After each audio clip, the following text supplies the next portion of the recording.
إن الحمد لله نحمده ونستعينه ونستغفره ونعوذ بالله من شرور أنفسنا ومن سيئات أعمالنا من يهده الله فلا مضل له ومن يضلل فلا هادي له وأشهد أن لا إله إلا الله وحده لا شريك له وأشهد أن محمدًا عبده ورسوله أما بعد فإن خير الحديث كتاب الله وخير الهدي هدي محمد صلى الله عليه وعلى آله وسلم وشر الأمور محدثاتها وكل محدثة بدعة وكل بدعة ضلالة وكل ضلالة في النار. قال النبي صلى الله عليه وسلم من يرد الله به خيرا يفقه في الدين.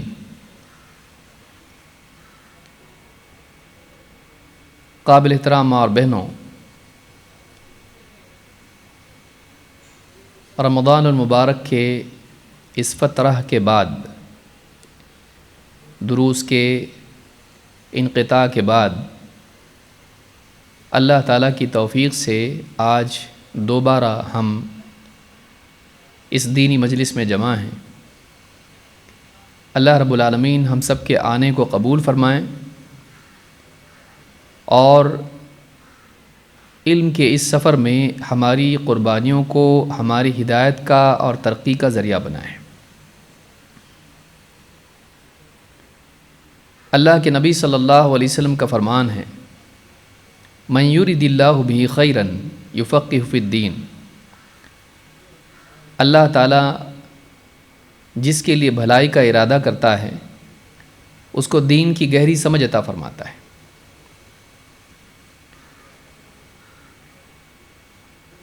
اس حدیث سے معلوم ہوتا ہے کہ اصل چیز معلومات کا جمع کرنا نہیں ہے، بلکہ اصل چیز اس معلومات کا صحیح طور پر سمجھنا ہے۔ اسی لیے کہا کہ یفقہ فی الدین، اسے دین کی سمجھ عطا فرماتا ہے، دین کی گہری سمجھ عطا فرماتا ہے۔ اس لیے کہ اگر انسان کے پاس معلومات ہو لیکن اس معلومات کو صحیح طور پر سمجھتا نہ ہو تو یہیں سے غلطیوں کا اور گمراہیوں کا سلسلہ شروع ہوتا ہے۔ دین کو گہرائی کے ساتھ سمجھنا، چاہے معاملہ عقائد کا ہو، عبادات کا ہو، معاملات کا ہو یا اخلاق و آداب کا ہو، اصول کا ہو یا فروع کا ہو، دین کو گہرائی کے ساتھ سمجھنا یہ انسان کی کامیابی کی پہلی شرط ہے۔ اس لیے کہ جتنے بھی گمراہ فرقے اسلام کی تاریخ میں پیدا ہوئے ان کے پاس دلیلیں تھیں، ان کے پاس قرآن کی آیات تھیں، ان کے پاس اللہ کے نبی صلی اللہ علیہ وسلم کی حدیثیں تھیں،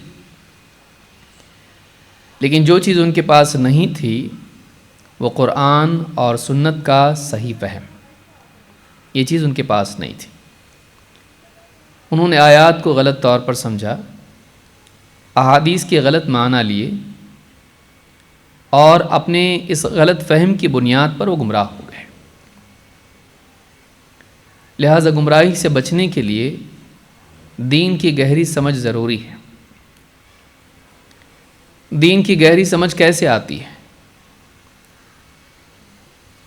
حدیث کے مطابق سب سے پہلی چیز اللہ کی توفیق ہے، یہ چیز اللہ کی طرف سے ملتی ہے، لیکن اس میں بندے کا کسب، بندے کی کوشش بھی شامل حال ہوتی ہے۔ بندے کی کوشش کی بنا پر اللہ تعالیٰ اسے صحیح فہم سے نوازتا ہے، کیونکہ حدیث میں اللہ کے نبی صلی اللہ علیہ وسلم فرماتے ہیں انما العلم بالتعلم، علم سیکھنے سے آتا ہے۔ جو صحیح علم اللہ کی طرف سے دیا جاتا ہے اس کو سیکھنا پڑتا ہے۔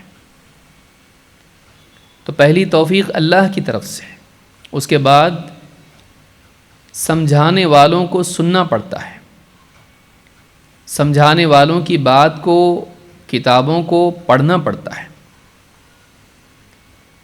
اسی کے ساتھ ساتھ اس کہی ہوئی بات اور لکھی ہوئی بات کو سمجھنے کے لیے سوچنا پڑتا ہے، لیکن اس سوچنے کے لیے، صحیح طور پر سوچنے کے لیے صحیح اصول سیکھنے پڑتے ہیں، پھر غور و فکر کرنا پڑتا ہے، تب جا کر ایک انسان کو گہرائی کے ساتھ دین کا علم آتا ہے، اس کے پاس گہرائی کے ساتھ دین کا علم جمع ہوتا ہے۔ لیکن افسوس کی بات یہ ہے کہ اس تیز رفتار دور میں انسان چاہتا ہے کہ جلدی سے اس کو آ جائے، وہ جلدی سے سیکھ لے، جلدی سے اس کو ساری باتیں معلوم ہو جائیں۔ کبھی یہ جلدی علم کے شوق کی وجہ سے ہوتی ہے، وہ چاہتا ہے کہ جلدی جلدی سب جمع کر لے، زیادہ اس کے پاس ہو۔ کبھی یہ جلدی زندگی کی قلت کے احساس سے ہوتی ہے، زیادہ وقت بچا نہیں ہے، جتنا سیکھ سکتے سیکھ لو۔ اور کبھی یہ جلدی اس وجہ سے ہوتی ہے کہ انسان جلدی سے وہ مقام پا لے جو بڑوں کو ملا ہے۔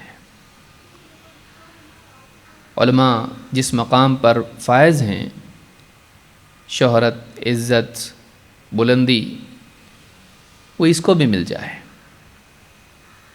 وہ بھی اسی طرح سے مشہور ہو جائے، وہ بھی اسی طرح سے عزت پائے، سماج میں اس کا مقام بنے،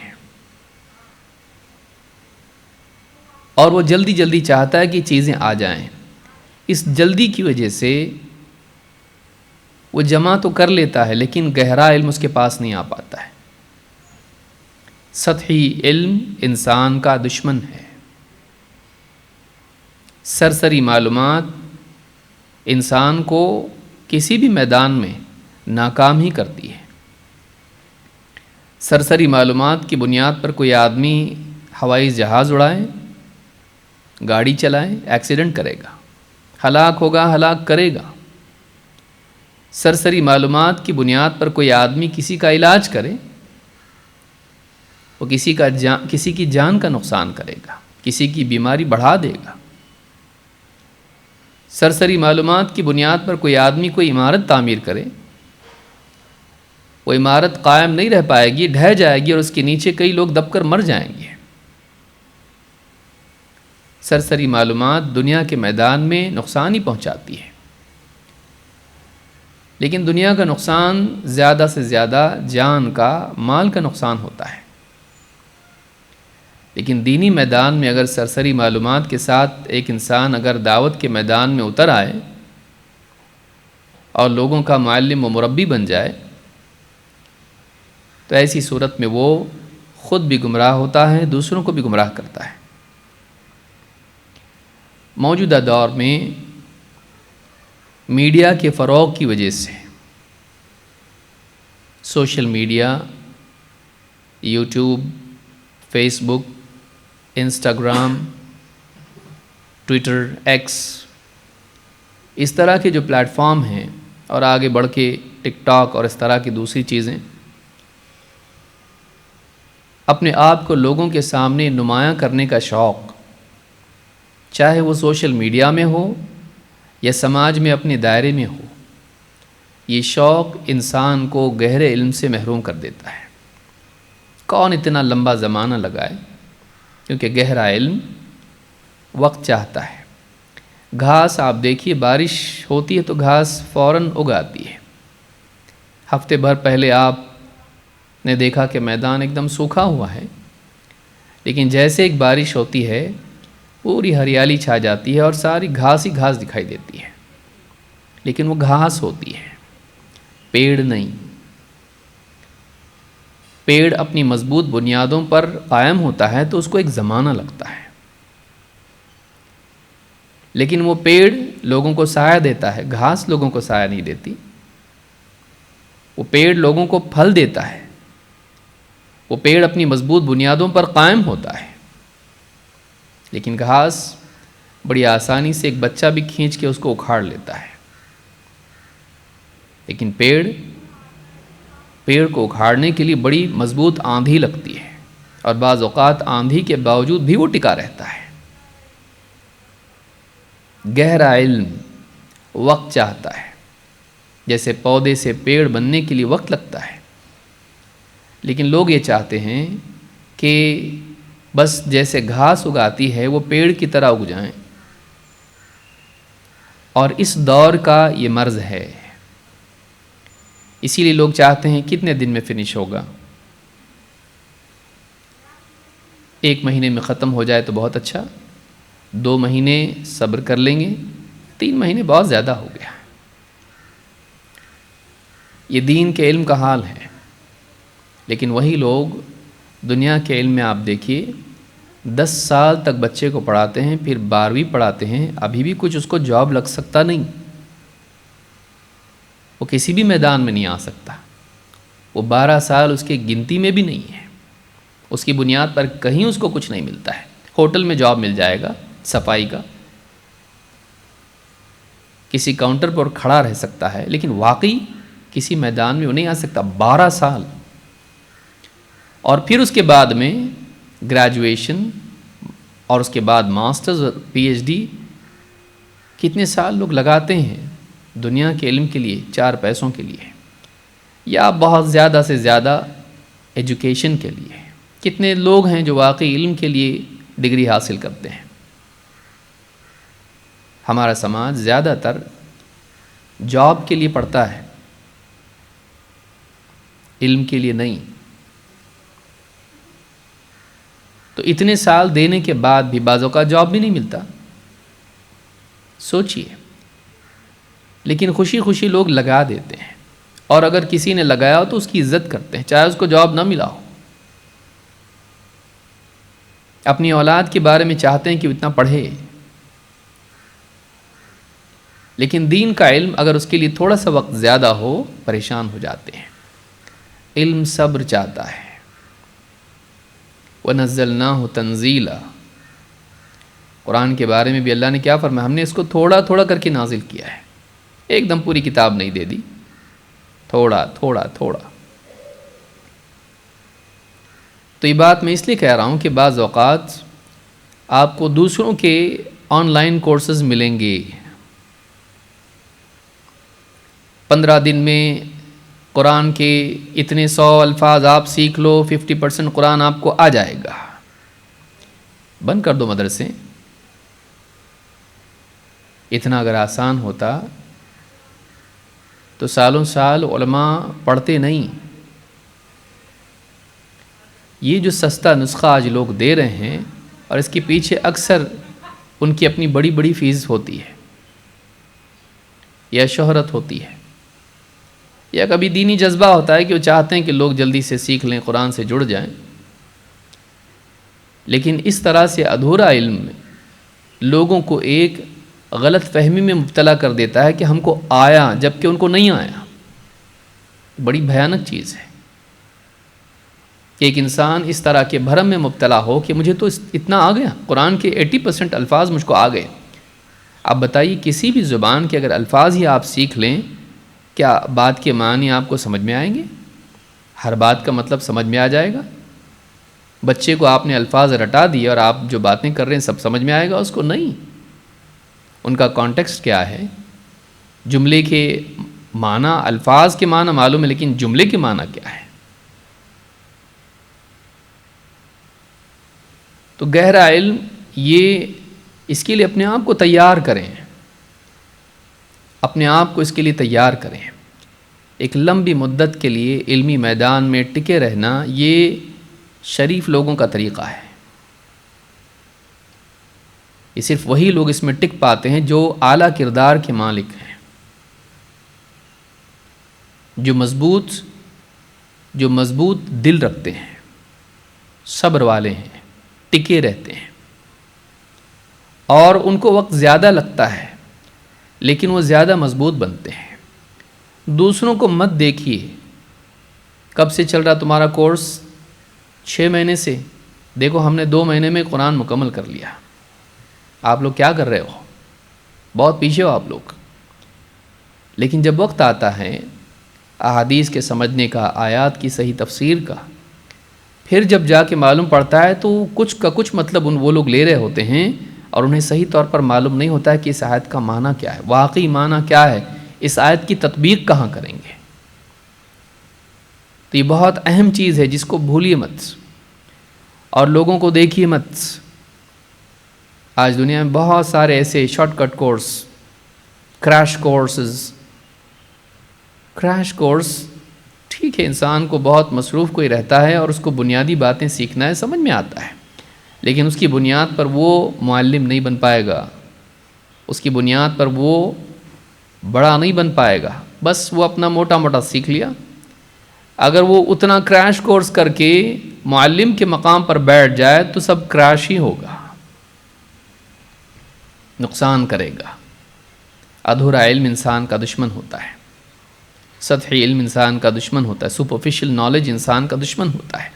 گہرا علم، اسی لیے کیا کہا، اللہ جس کے ساتھ بھلائی کا ارادہ کرتا ہے اسے دین کی گہری سمجھ عطا فرماتا ہے۔ یفقہ فی الدین، ڈیپ انڈرسٹینڈنگ۔ تو اس کو آپ اپنے دل میں محفوظ کسی کونے میں رکھیں، لوگوں کی دیکھا دیکھی نہ کریں۔ تیز رفتار دنیا میں لوگوں سے آگے بڑھنے کا، کمپٹیشن کا خواب نہ دیکھیں، گہرے جائیں، گہرائی کے ساتھ، صحیح فہم کے ساتھ دین کا علم حاصل کریں۔ کثرت علم کچھ کام نہیں دیتا ہے اگر اس میں فہم نہ ہو، فہم ہونا ضروری ہے، انڈرسٹینڈنگ ہونا ضروری ہے، اور صحیح انڈرسٹینڈنگ، ورنہ آدمی کچھ کا کچھ سمجھ لے گا اور گمراہ ہوگا، اور گمراہ کرے گا۔ یہ جو ہمارے کورسز ہیں، اس کا مقصد ہی یہ ہے کہ ہم ایک ایک آیت کو، ایک ایک بات کو، ایک ایک حدیث کو گہرائی کے ساتھ سمجھیں، اور یہ دیکھیں کہ واقعی اس کا معنی کیا ہے، اور ایک آیت دوسری آیت سے کیسے جڑتی ہے، ایک آیت کے ضمن میں حدیث کیسے اس آیت کی بات کو واضح کرتی ہے، کیسے سلف کے اقوال قرآن کی آیات کو واضح کرتے ہیں، کیسے علماء کی باتیں حدیث کے معنی کو اور زیادہ نکھار کے سامنے لاتی ہیں۔ اگر یہ ہوگا تو تھوڑا علم بھی گہرائی کے ساتھ اگر آپ کے پاس ہے، نفع دے گا، فائدہ پہنچائے گا۔ تو سب سے پہلے کمپٹیشن کا خواب چھوڑ دیں، دوسروں سے کمپیٹ نہ کریں، بس علم کو حاصل کریں، کسی ایکسٹرنل ریزن کی وجہ سے نہیں، کسی خارجی سبب سے نہیں۔ علم حاصل کر کے مجھے یہ ڈگری ملے گی تو بہت نام ہو جائے گا میرا، نہیں۔ علم کی لذت جب واقعی انسان کو ملتی ہے تو باقی دوسری شہرت، مقام، عہدہ، اس کی لذت اس کے مقابلے میں بے قیمت معلوم ہوتی ہے۔ علم کی اپنی ایک لذت ہوتی ہے۔ تو یاد رکھیں کہ ان چیزوں میں، اس دھوکے میں نہ پڑیں، اور علم کو لمبے زمانے تک سیکھنے کا مزاج بنائیں۔ کورس کی تکمیل نہیں، علم کی تحصیل۔ فنش کیا میں نے، فنش کیا، لیکن ہے کیا تمہارے پاس؟ جیب میں کتنا ہے؟ تم نے مکمل کر لیا، لیکن تمہارے پاس کتنا ہے؟ علم وہ ہے جو آپ کے پاس ہے، وہ نہیں جو آپ نے پاس کیا۔ یاد رکھیے میری بات کو، آپ کا علم وہ نہیں جو آپ نے کوئی ڈگری میں کوئی ایگزام پاس کر دیا، میں نے پاس کیا، پھر بھول گئے اگلے دن۔ علم وہ ہے جو آپ کے پاس ہے، علم ڈگری نہیں ہے، علم وہ ہے جو آپ کے سینے میں محفوظ ہے، جس کی صحیح یادداشت، جس کے الفاظ آپ کو یاد ہیں، جن کے معنی آپ کو یاد ہیں، وہ آپ کا علم ہے۔ نہ کہ آپ کے گھر میں رکھی ہوئی کتابیں، وہ کتابیں ہیں، وہ کتابوں میں علم ہے، آپ کا علم نہیں ہے۔ وہ آپ کے ساتھ قبر میں جائے گا، وہ آپ کے ساتھ سفر میں جا سکتا ہو؟ نہیں۔ جو آپ کے ساتھ بازار میں، سفر میں، بلکہ بعض علماء کہتے ہیں کہ ہر وہ علم جو آپ کے ساتھ حمام میں داخل نہیں ہو سکتا ہے، اس کو علم شمار مت کرو، وہ تمہارا ہے ہی نہیں، اٹس آؤٹ سائڈ یو، وہ آپ کا نہیں ہے۔ آپ کا علم وہ ہے جو آپ کے ساتھ حمام میں داخل ہو سکتا ہے، بازار میں جا سکتا ہے، پہاڑ کی چوٹی پر جا سکتا ہے، گھر کے باہر جا سکتا ہے، گھر میں ہو سکتا ہے، آپ کے ساتھ ہے وہ، آپ جہاں ہو آپ کا علم آپ کے ساتھ ہے، وہ علم ہے، وہ آپ کا علم ہے۔ اب سوچیے آپ کا علم کتنا ہے حفظ اور فہم کے اعتبار سے۔ تو یہ کچھ بنیادی باتیں تھیں، چونکہ ہمارا کافی وقت اس میں پیچھے گزر گیا ہے، اس لیے میں نے مناسب سمجھا کہ اس بات کو تھوڑا سا اس احساس کو تازہ کروں، کیونکہ عام طور سے طلباء میں ہم سالوں سے ہی دیکھتے آئے ہیں کہ کورس کب شروع ہوگا اور شروع ہو جائے تو کب ختم ہوگا۔ تو یہ جو مزاج ہے ٹھیک ہے، معلومات کی حد تک کہ ٹھیک ہے کہ کوئی انسان جاننا چاہتا ہے اس کی ڈیوریشن کتنی ہے، لیکن آپ سلف کے مدارس کے علاوہ اگر آپ سلف کے جو مساجد میں کورسز یا دروس کا سلسلہ چلتا ہے اس کو اگر دیکھیں، آج بھی علماء کے سعودی عرب ہو یا دوسرے ملکوں میں، اسلامی ملکوں میں یا ہمارے اپنے ملک میں بھی علماء کے جو کورسز مساجد میں چلتے ہیں ان کی کوئی ڈیوریشن نہیں ہوتی ہے کہ اتنا وقت میں مکمل کرنا ہے۔ کیوں ہم طے کریں کہ اتنے وقت میں مکمل کرنا ہے؟ اکثر اس کو طے کرنے کی وجہ سے دوڑانا پڑتا ہے۔ آپ کے اسکول کے بچوں کا حال دیکھیے، ایک سال اس کے اندر ہے، اس سال میں اس کو فنش کرنا ہے، شروع میں وقت ضائع ہوتا ہے اور بعد میں پھر دوڑا کے اس کو مکمل کر دیا جاتا ہے۔ فنش ہو گیا لیکن اچیو نہیں ہوا، کمپلیٹ ہو گیا لیکن اچیو نہیں کر پایا۔ آپ کا اچیومنٹ کیا ہے؟ کمپلیشن نہیں، اس کو حاصل آپ نے کتنا کیا؟ تو یاد رکھیں کہ علم کے باب میں تکمیل سے زیادہ تحصیل پر دھیان دیں، کمپلیٹ کرنے سے زیادہ اچیو کرنے پر دھیان دیں، اور علم کی ایک ایک بات کو ایک ایک درس سمجھیں کہ آج یہ بات مجھ کو معلوم ہوئی، ہاں یہ نئی بات معلوم ہوئی۔ انسان کو دل میں خوشی ہونا چاہیے کہ ہر دن کوئی ایسی بات جو آج تک زندگی میں نے کبھی اس کو سنا نہیں تھا، پڑھا نہیں تھا، کبھی معلوم نہیں پڑی، آج یہ بات معلوم پڑی، اس دن کی خوشی ہماری ہونا چاہیے، اس دن کا اچیومنٹ ہونا چاہیے کہ آج کا میرا دن بہت قیمتی ہے کیونکہ آج میں نے یہ چیز سیکھی، آج تک مجھ کو یہ عقیدے کی بات معلوم نہیں تھی، آج تک مجھ کو احکام میں سے بات معلوم نہیں تھی۔ وہ جو خوشی ہے وہ خوشی ویسی نہیں بن سکتی کہ میرا نام ہو رہا ہے۔ یہ سب گری ہوئی چیزیں ہیں کہ انسان علم کو شہرت کا اور مقام کا ذریعہ بنا لے۔ علم اپنی ذات میں ایک لذت دیتا ہے جب اخلاص اس کے ساتھ جمع ہوتا ہے، لیکن جب اخلاص اس سے چھن جاتا ہے اور دنیوی غرض اس کے ساتھ آ جاتی ہے تو علم کی لذت ختم ہو جاتی ہے، کیونکہ آدمی کا دھیان اس پر نہیں کہیں اور ہوتا ہے، وہ کوئی اور لذت چاہتا ہے، تو علم کی لذت اللہ کیوں دے، اس کو نہیں ملتی اس کو۔ اللہ تعالی ہم سب کو سمجھتا فرمائے۔ تو یہ جو ہمارا کورس ہے حسن تحقیق، اس کا پہلا حصہ تھا فضائل عائشہ رضی اللہ تعالی عنہ، ام المؤمنین حضرت عائشہ رضی اللہ تعالی عنہ کا مقام اور ان کے کچھ اوصاف اور ان کی زندگی سے کچھ واقعات۔ اس کے بعد ہم نے دوسرا حصہ اس کا شروع کیا، اور وہ ہے کہ وہ سوالات جو حضرت عائشہ صدیقہ رضی اللہ تعالی عنہ نے اللہ کے نبی صلی اللہ علیہ وسلم سے پوچھے۔ ان میں بہت سے سوالات عقیدے کے ہیں، بعض سوالات تفسیر کے ہیں، بعض کسی حدیث کی توضیح ہے، بعض فقہی ہیں، بعض میں آداب ہیں، بعض میں اصول ہیں، بعض میں کوئی اور بات ہے۔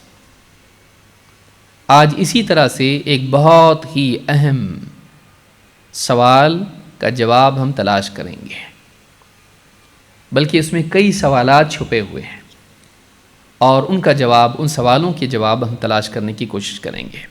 اور یہ سب سے بڑی ضرورت انسان کی ہدایت سے جڑا ہوا ہے۔ یہ حدیث بہت اہم حدیث ہے، اور اس کے ضمن میں کئی باتیں آتی ہیں، اور اس حدیث کا تعلق انسان کے دل سے اور ہدایت سے ہے۔ آئیے دیکھتے ہیں حدیث کیا ہے اور اس کا عنوان کیا ہے۔ اس کا عنوان ہے مقلب القلوب، مقلب القلوب، دلوں کو الٹنے پلٹنے والا۔ یہ اللہ ہے جو دلوں کو الٹتا پلٹتا ہے، ایک حال سے دوسرے حال میں دل پلٹتا رہتا ہے، اللہ اس کو پلٹتا ہے۔ دلوں کے اوپر اللہ تعالیٰ کا اختیار ہے۔ آئیے دیکھتے ہیں حدیث کیا ہے اور اس سے کتنی باتیں سامنے آتی ہیں۔ عن عائشہ رضی اللہ تعالی عنہ قالت دعوات كان رسول اللہ صلی اللہ علیہ وسلم یکثر ان یدعا بها، کچھ دعائیں تھیں، کچھ کلمات تھے دعا کے جو اللہ کے رسول صلی اللہ علیہ وسلم کثرت سے اپنی دعاؤں میں ان کو کہتے تھے، ان کلمات کے ذریعے سے آپ اللہ سے مانگتے تھے۔ وہ کیا تھے؟ یا مقلب القلوب ثبت قلبی علی دینک، اے دلوں کے الٹنے پلٹنے والے، ایک حال سے دوسرے حال میں دل کو بدلنے والے، دل کے حال کو بدلنے والے، ثبت قلبی علی دینک، میرے دل کو اپنے دین پر جمائے رکھ، میرے دل کو اپنے دین پر جمائے رکھ۔ قالت فقلت یا رسول اللہ، میں نے کہا اے اللہ کے رسول، انک تکثر تدعو بهذا الدعاء، آپ یہ دعا کثرت سے مانگتے ہیں۔ فقال ان قلب الآدمی بین اصبعین من اصابع اللہ عز وجل، آدمی کا دل اللہ عز وجل کی انگلیوں میں سے 2 انگلیوں کے درمیان ہوتا ہے۔ فَإِذَا شَاءَ أَزَاغَهُ وَإِذَا شَاءَ أَقَامَهُ، اللہ تعالیٰ جب چاہتا ہے اس کے دل کو منحرف کر دیتا ہے، ڈیویٹ کر دیتا ہے، ٹیڑھا کر دیتا ہے۔ وَإِذَا شَاءَ أَقَامَهُ، اور جب چاہتا ہے اس کے دل کو قائم کر دیتا ہے حق پر، دین پر۔ امام احمد نے اس کو روایت کیا ہے اور شیخ الالبانی کہتے ہیں کہ یہ حدیث صحیح لغیر ہی ہے، یہ حدیث معتبر ہے۔ ایک اور روایت ہے جو ابن ابی عاصم نے اپنی کتاب السنہ میں روایت کی ہے، کہتی ہیں قلت یا رسول اللہ، میں نے کہا اے اللہ کے رسول، انک تکثر ان تدعو بهذا الدعاء، آپ کثرت سے دعا اللہ سے مانگتے ہیں۔ فہل تخاف، کیا آپ کو ڈر ہے؟ کیا آپ کو ڈر ہے؟ اپنے بارے میں آپ ڈرتے ہیں؟ آپ اللہ سے دعا کرتے ہیں دلوں کو الٹنے پلٹنے والے، میرے دل کو اپنے دین پر جمائے رکھ، کیا آپ اپنے بارے میں ڈرتے ہیں؟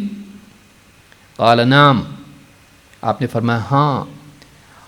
وما یؤمنی ای عائشہ، اے عائشہ کیا چیز مجھے مطمئن رکھ سکتی ہے، بے فکر رکھ سکتی ہے، امان اور امن میں رکھ سکتی ہے، مأمون رکھ سکتی ہے؟ کون سی چیز ہے ایسی؟ کیسے میں بے فکر رہوں، کیسے میں امن میں رہوں؟ وقلوب العباد بین اصبعین من اصابع الرحمن، جبکہ بندوں کے دل اللہ رب العالمین رحمان کی انگلیوں میں سے 2 انگلیوں کے درمیان ہے۔ میں کیسے امن میں رہ سکتا ہوں، میں کیسے بے فکر رہ سکتا ہوں، میں کیسے بے خوف رہ سکتا ہوں کہ میرا کچھ بھی نہیں ہوگا، میں ٹھیک ہی رہوں گا، مجھے کوئی فکر نہیں اب گمراہی کے بارے میں، جبکہ رحمان کی 2 انگلیوں کے درمیان بندوں کے دل ہیں، جیسا چاہتا ہے الٹتا پلٹتا رہتا ہے۔ یہ 2 حدیثیں ہیں جو ایک بہت اہم مسئلے کو، ہدایت کے معاملے کو ہمارے سامنے واضح کرتی ہیں۔ اس حدیث میں ہے کہ بندوں کے دلوں پر اللہ کا اختیار ہے اور بندوں کے دل اللہ کی 2 انگلیوں کے درمیان ہوتے ہیں، جس کی کیفیت ہم نہیں جانتے ہیں۔ اللہ کے لیے جب انگلیوں کا ذکر ہے تو ہم اس کو مانتے ہیں، لیکن کیسے، وہ بندوں کی طرح نہیں ہے، اس کی کیفیت ہم نہیں جانتے، اس کی حقیقت، اس کی کنہ کو ہم نہیں پہچان سکتے، نہیں سمجھ سکتے۔ البتہ اس کا معنی وہی ہے جو انگلیوں کا ہوتا ہے، کچھ اور معنی اس کا نہیں، لیکن کیفیت ہم نہیں جانتے۔ کیسے ہم نہیں جانتے؟ جیسے اللہ کی ذات بندوں کی ذات سے الگ ہے، بندوں کی طرح اللہ نہیں ہے، تو اللہ کی جتنی صفات ہیں وہ صفات بھی بندوں کی طرح نہیں ہے۔ لیس کمثلہ شیء، اللہ کے مثل کوئی چیز نہیں ہے۔ تو اس حدیث میں بتایا گیا کہ بندوں کے دل رحمان کی 2 انگلیوں کے درمیان ہیں، جب چاہتا ہے انہیں ٹیڑھا کر دیتا ہے دلوں کو، اور جب چاہتا ہے دین پر قائم کر دیتا ہے۔ تو اس سے ایک دوسری بات ہی معلوم ہوئی کہ اللہ تعالیٰ جس کو چاہتا ہے ہدایت دیتا ہے، جس کو چاہتا ہے گمراہ کرتا ہے۔ اس سے معلوم ہوا کہ ہدایت اور گمراہی اللہ کے اختیار میں ہے۔ لیکن یہاں دوسرا سوال پیدا ہوتا ہے کہ اللہ کس کو ہدایت دیتا ہے اور اللہ کس کو گمراہ کرتا ہے؟ پھر اس میں اور یہ بات پیدا ہوتی ہے کہ جیسے اللہ کے رسول صلی اللہ علیہ وسلم اپنے بارے میں ڈر رہے ہیں، تو کیا ہم کو اپنے بارے میں مطمئن ہونا چاہیے یا ڈرنا چاہیے؟ اور پھر اللہ کے نبی صلی اللہ علیہ وسلم اللہ سے دعا مانگ رہے ہیں، یا مقلب القلوب ثبت قلبی علی دینک، اے دلوں کو الٹنے پلٹنے والے، میرے دل کو اپنے دین پر جمائے رکھ۔ تو کیا ہم کو اللہ سے دعا نہیں مانگنا چاہیے؟ ہدایت ملنے کے بعد بھی انسان کو اللہ تعالیٰ سے دین پر ثابت قدمی کی دعا کرتے رہنا چاہیے، بے فکر نہیں ہونا چاہیے کہ اب دین مل گیا، اب حق مل گیا، اب علم آ گیا، اب صراط مستقیم مل گئی، اب مجھے کسی خوف کی ضرورت نہیں، اب مطمئن ہوں۔ مطمئن موت تک نہیں ہونا ہے۔ یہ ساری چیزیں اختصار کے ساتھ میں نے بتائیں۔ آئیے اس کی تفصیل ہم ایک ایک کر کے دلائل کی روشنی میں دیکھتے ہیں۔ سب سے پہلا سوال یہ ہے کہ ہدایت کیا ہے؟ ہدایت کیا ہیں اور ہدایت کے کتنے مراتب ہیں، کتنے لیولز ہیں؟ شرعی اعتبار سے ہدایت کے 3 مراتب ہیں۔ ایک، حق کا واضح ہونا، حق کا معلوم ہونا۔ 2، حق پر جمنا، حق کے راستے پر ٹکے رہنا۔ 3، منزل تک پہنچ جانا۔ ہدایت کے 3 مرتبے ہیں۔ گائیڈنس، اس کے 3 مرتبے ہیں، 3 لیولز ہیں۔ پہلا مرتبہ حق سمجھ میں آنا، سامنے آنا، معلوم ہونا صحیح غلط کیا ہے۔ دوسرے، صحیح کو اپنانے اور غلط سے بچنے کی توفیق، دل کے اندر حق کا جمنا اور حق کے راستے پر چلنے میں انسان کا ٹکے رہنا۔ اس کو ہم کہہ سکتے ہیں پہلا مرحلہ راستہ معلوم ہونا۔ دوسرا مرحلہ راستے پر چلنے کی توفیق ملنا، جمنے کی توفیق ملنا کہ راستہ چھوڑ کے کہیں اور نہ چلا جائے۔ تیسرا مرحلہ راستے پر چلتے چلتے چلتے منزل تک پہنچ جانا۔ اور قرآن کریم سے تینوں باتیں معلوم ہوتی ہیں۔ آئیے دیکھتے ہیں وہ دلائل کیا ہیں۔ نمبر 1، اللہ کی طرف سے ہدایت دیا جانا، اس کا پہلا مرتبہ ہے اللہ تعالیٰ نبیوں کے ذریعے سے، کتابوں کے ذریعے سے بندوں کو بتاتا ہے کہ کیا حق ہے، کیا باطل ہے، کیا ایمان ہے، کیا کفر ہے، کیا توحید ہے، کیا شرک ہے، کیا صراط مستقیم ہے اور کون سا راستہ گمراہی والا ہے۔ اللہ بندوں کو بتاتا ہے، ان کو علم دیتا ہے، ان کے سامنے حق کو واضح کرتا ہے۔ تو یہ پہلا مرتبہ ہے، علم کا آنا، جس کو اراءۃ الطریق کہتے ہیں۔ اراءۃ الطریق، راستہ دکھانا، جس کو ارشاد کہتے ہیں، گائیڈنس۔ اللہ تعالیٰ فرماتا ہے وَأَمَّا ثَمُودُ فَهَدَيْنَاهُمْ فَاسْتَحَبُّوا الْعَمَى عَلَى الْهُدَى۔ سورہ فصلت آیت نمبر 17 میں اللہ نے فرمایا وَأَمَّا ثَمُودُ، جہاں تک کہ قوم ثمود کا معاملہ ہے، فَهَدَيْنَاهُمْ، ہم نے ان کو ہدایت دی، ہم نے ان کے پاس ہدایت بھیجی۔ فَاسْتَحَبُّوا الْعَمَى عَلَى الْهُدَى، لیکن انہوں نے ہدایت کے مقابلے میں اندھے پن کو پسند کیا۔ سوچئے، ہدایت دی لیکن انہوں نے لی نہیں۔ اس سے مراد اللہ کی طرف سے بھیجا ہوا علم ہے، اللہ کی طرف سے بھیجی ہوئی وحی جو اللہ نے اپنے نبی کے ذریعے سے بھیجی، لیکن انہوں نے اس کو قبول نہیں کیا۔ فاستحب العمى، عمى اندھا پن۔ قرآن کی اصطلاح میں اندھا پن کیا ہے؟ اندھا پن یہ ہے کہ انسان دلائل کو دیکھے لیکن آنکھ بند کر لے گویا کہ وہ اندھا ہے. وہ دلائل کو دیکھیں لیکن انہیں قبول نہ کریں، یہ دل کا اندھاپن ہے. فَإِنَّهَا لَا تَعْمَى الْأَبْصَارُ وَلَكِنْ تَعْمَى الْقُلُوبُ الَّتِي فِي الصُّدُورِ. اللہ تعالیٰ فرماتا ہے آنکھیں اندھی نہیں ہوتی ہیں بلکہ سینوں میں موجود دل اندھے ہو جاتے ہیں. کیونکہ جیسے دنیا میں انسان کی آنکھ راستے کو دیکھتی ہے، ہدایت کے معاملے میں انسان کا دل دیکھتا ہے. بصارت ہوتی ہے آنکھوں میں لیکن بصیرت ہوتی ہے دل میں. تو دل بھی حق کو دیکھتا ہے لیکن جب دل اندھا ہو جائے تو ساری دلیلیں سامنے آنے کے باوجود بھی انسان حق کو دیکھ نہیں پاتا ہے، کیونکہ خواہشات کا پردہ آنکھوں پر دل پر پڑ جاتا ہے. آپ کی آنکھیں کھلی ہیں، آپ کو دکھائی دیتا ہے، لیکن اگر آپ کی آنکھوں پر پردہ ڈال دیا جائے تو سامنے چیز ہے، آنکھ کھلی ہے، پھر بھی دکھتا نہیں ہے. ایسے انسان کے دل پر پردہ پڑ جاتا ہے اور انسان نہیں دیکھ پاتا ہے. تو اس کو دل کا اندھاپن کہا جاتا ہے. تو اللہ نے فرمایا ہم نے ثمود کو ہدایت بھیجی، ہدایت عطا کی، لیکن انہوں نے اس ہدایت کو قبول نہیں کیا. فاستحبوا العمى على الهدى. انہوں نے ہدایت کے مقابلے میں اندھے پن کو پسند کیا. ہم اندھے رہیں گے، ہم کو ہدایت کی ضرورت نہیں ہے، ہم آنکھیں بند کر لیں گے، ہم نہیں دیکھیں گے کہ نبی کے ساتھ کیا آیا ہے، ہم کو اس میں غور کرنے، اس پہ ایمان لانے کی ضرورت نہیں ہے، ہم جیسے پہلے اندھیرے میں پڑے رہے تھے ہم اسی میں رہیں گے. جہالت کو انہوں نے قبول کر لیا. ہم کو نیا علم نہیں چاہیے، ہم کو نبوی علم نہیں چاہیے، ہم رسم و رواج میں پڑے رہیں گے، ہم اندھیرے میں جہالت میں پڑے رہیں گے، نہیں چاہیے ہم کو.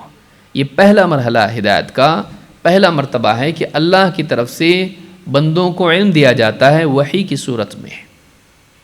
نبی کی تعلیمات، اللہ کی کتاب، یہ جو علم ہے یہ بھی ہدایت ہے. اسی لیے قرآن کے بارے میں کیا فرمایا؟ ذَلِكَ الْكِتَابُ لَا رَيْبَ فِيهِ هُدًى لِّلْمُتَّقِينَ. یہ ہدایت ہے اللہ کی طرف سے دی گئی. اسی طرح سے اللہ تعالیٰ نے پیارے رسول صلی اللہ علیہ وسلم کے بارے میں فرمایا وَإِنَّكَ لَتَهْدِي إِلَىٰ صِرَاطٍ مُسْتَقِيمٍ.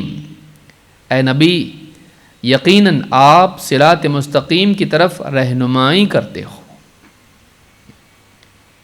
صراط مستقیم کی طرف لوگوں کو گائیڈ کرتے ہو، اس کا وہ راہ دکھاتے ہو لوگوں کو. تو یہ جو راہ دکھانا ہے اس کا تعلق دل سے نہیں ہوتا ہے کہ کسی کے دل میں تصرف کریں، بس بتا دیا، اب ماننا نہیں ماننا تمہارے حق میں ہے، ہم نے بتا دیا، حق واضح کر دیا، ماننا ہے مانو، نہیں ماننا ہے مت مانو.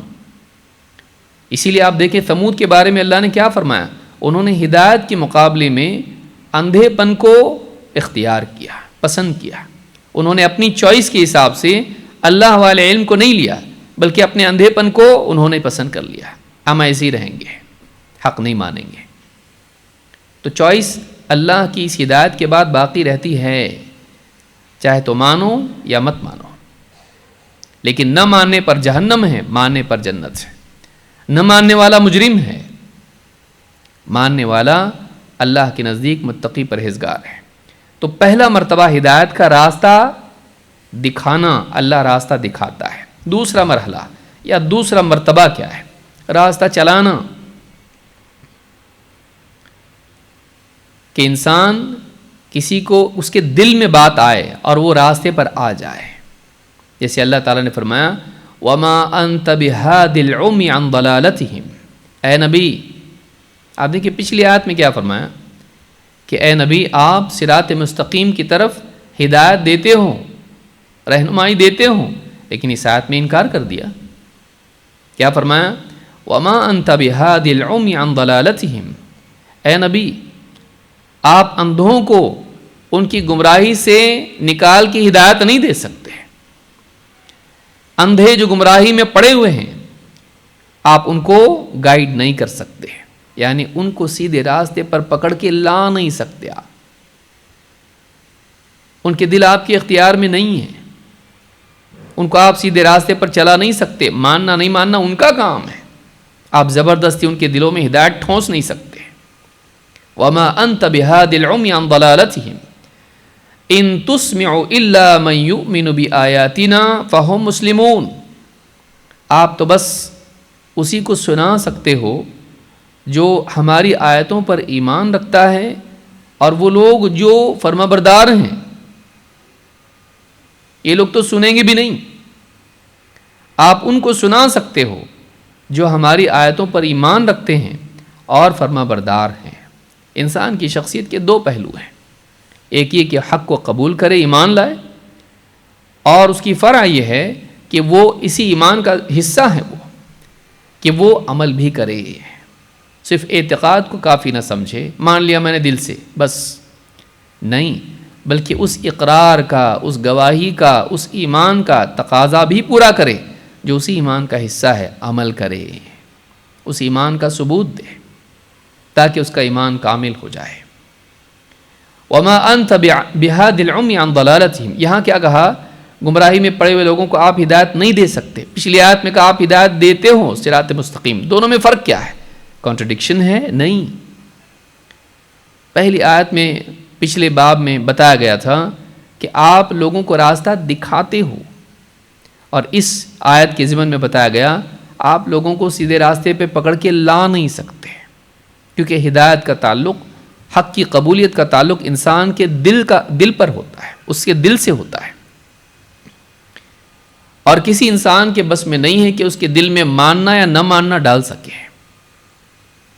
دل میں شیطان بھی ورغلا سکتا ہے، انکار نہیں کرا سکتا ہے، نبی حق واضح کر سکتا ہے لیکن اقرار دل میں نہیں لا سکتا ہے۔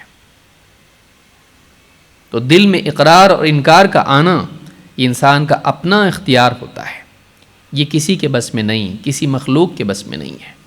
وما انت بہاد العمی عن ضلالتہم، تو یہ دوسرا مرحلہ یا مرتبہ ہدایت کا ہے، حق کو قبول کرنا، یعنی دل میں حق کا اترنا، جمنا، اور سیدھے راستے پر انسان کا چلنا اور ٹکے رہنا، یہ دوسرا مرحلہ ہدایت کا۔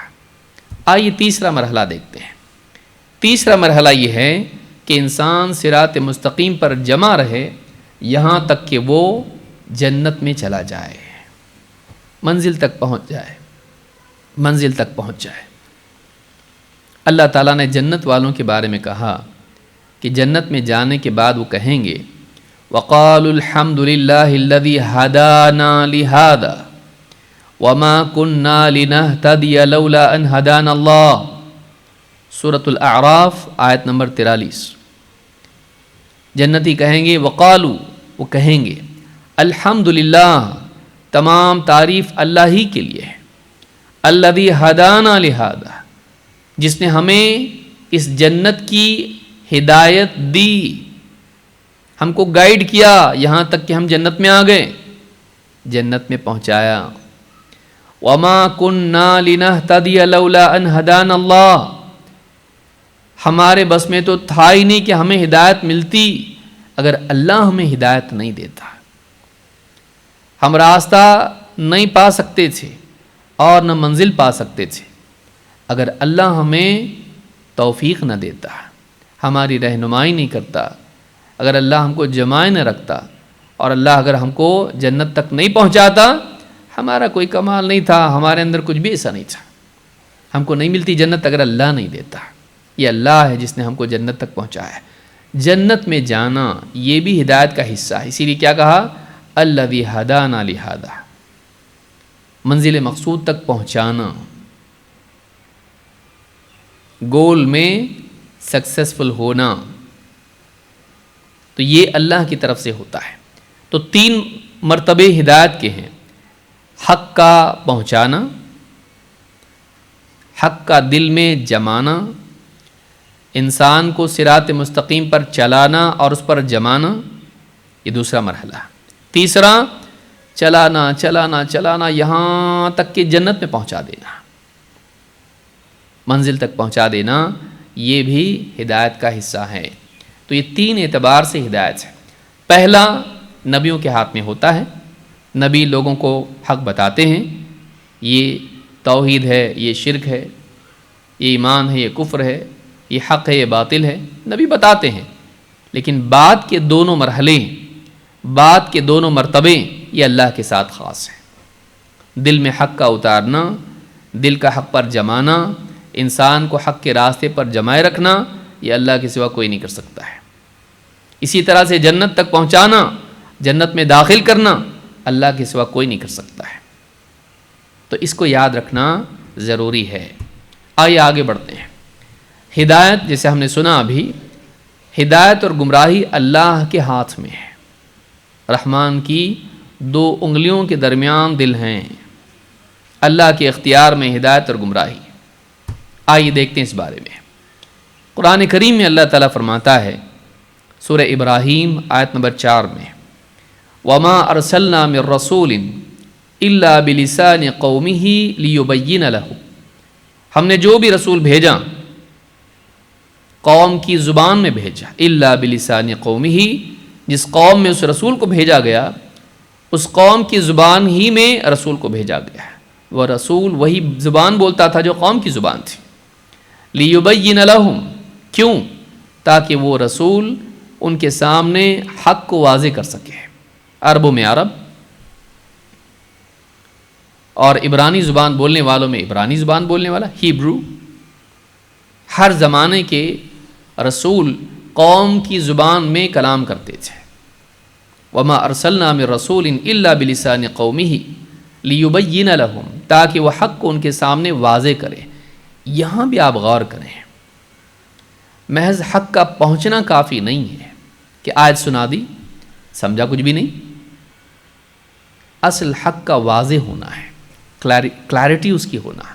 آج ہم دین کی باتیں سیکھ رہے ہیں، محض آیتیں سن لی کوئی کسی شخص نے کافی ہے نہیں، محض احادیث سن لی اس نے کافی ہے نہیں، اس کو سمجھنا ضروری ہے۔ لِيُبَيِّنَ لَهُمْ، تاکہ وہ واضح ہو، تاکہ وہ واضح ہو جائے۔